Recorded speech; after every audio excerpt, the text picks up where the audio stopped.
ഉന്നെ കാതലിച്ച്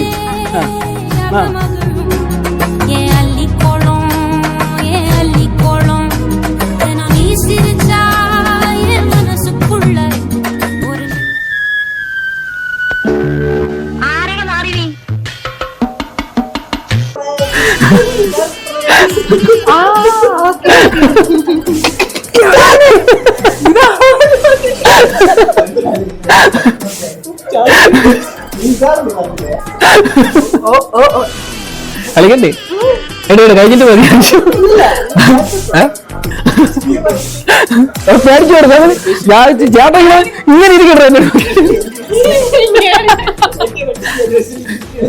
എന്താ വെഡിങ് ആനിവേഴ്സറിയാ അപ്പൊ